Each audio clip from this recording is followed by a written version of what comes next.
Girls ஒரு mobile use பண்ணுறாங்க அப்படின்னா, அவங்க யூஸ் பண்ணுற சோஷியல் மீடியாவிலேருந்து எல்லாமே ஹைடா வச்சுக்கிட்டோம் அப்படின்னு நினைப்பாங்க. Me also. ஏன் அப்படின்னா, அவங்க ப்ரொஃபைல் ஃபோட்டோவ வைக்க மாட்டாங்க. அதுக்கு பதில் என்ன வைப்பாங்க அப்படின்னா, நார்மல் கேர்ள்ஸ் என்ன பண்ணுவாங்க, ஒரு பூனைக்குட்டியோ, நாய்க்குட்டியோ வைப்பாங்க. ஆனா நாங்க என்ன வைப்போம், எங்களுக்கு நாய்க்குட்டி, பூனைக்குட்டியாவே பிடிச்சிருந்தாலும், நாங்க பிடிஎஸ் மெம்பர்ஸ் தான் ப்ரொஃபைலா வைப்போம். ஏன் அப்படின்னா, அது கொஞ்சம் நல்லாயிருக்கும். சேஃப்டியாவும் இருக்கும். நம்ம ஃபோட்டோவும் வைக்க வேண்டாம் இல்லையா?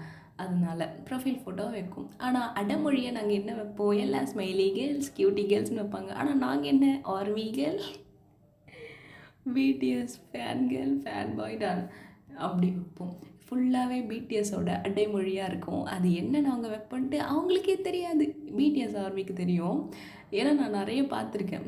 நானும் வச்சிருப்பேன். என்னுடைய நேமுக்கு பின்னாடி ஜங்கு கிளாஸ்ல அந்த வரும்ல அது நான் சேர்த்துப்பேன். நீங்களும் இதே மாரி என்னென்ன அடைமொழி வச்சிருக்கீங்க அப்படின்னு சொல்லிட்டு, நீங்களும் இதே மாரி இருக்கீங்களான்ட்டு கமெண்ட்ல ஷேர் பண்ணுங்க. சரங்கை ஆர்மி.